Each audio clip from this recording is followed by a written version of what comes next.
Given problem में ए और B आपके पास दो मैट्रिसेस हैं, स्क्वायर मैट्रिसेस, और इस कंडीशन को सेटिस्फाई कर रहे हैं B A plus B square equals to identity minus B A square.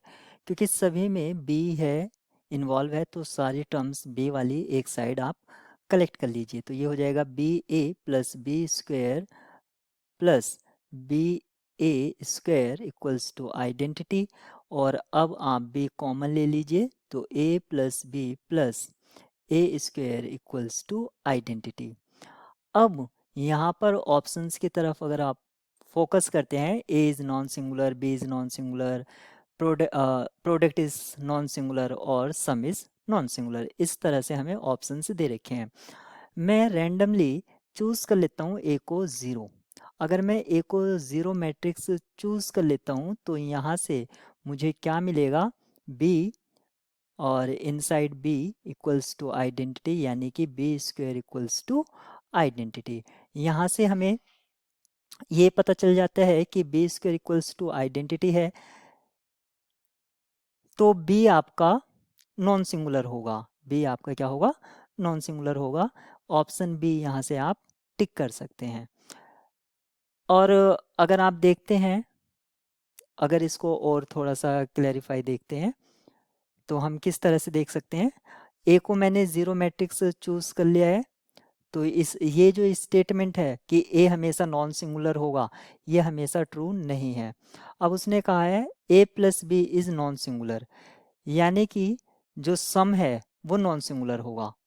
Non singular अगर मैं ज़ीरो कंसीडर कर लूँ, जो सम दे रखा है इसी को अगर मैं ज़ीरो कंसीडर कर देता हूँ तब तो ये सिंगुलर हो जाएगा। इसका मीनिंग हुआ A equals to minus B, और इसमें मैं इसको पुट कर देता हूँ A equals to minus B, तो ये B minus B plus B square equals to identity.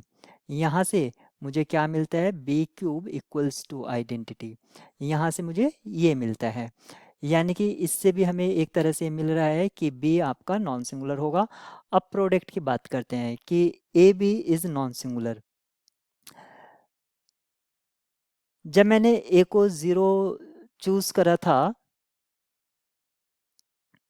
ए को अगर मैंने 0 चूज करा है तो ए बी क्या होगा, अगर ए मैट्रिक्स 0 मैट्रिक्स है तो इनका प्रोडक्ट ए बी क्या होगा, आपका नॉन सिंगुलर हो ही नहीं सकता, वो 0 आएगा।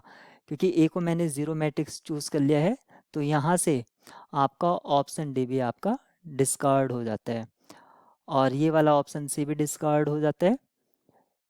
क्योंकि हमारे पास ए के लिए कोई स्पेसिफिक कंडीशन नहीं है, ए आप कुछ भी चूज कर सकते हैं। यहाँ पर आप कंडीशन देख सकते हैं, ए के लिए आप इंडिपेंडेंट है, कोई सा भी ए आप चूज कर लीजिए।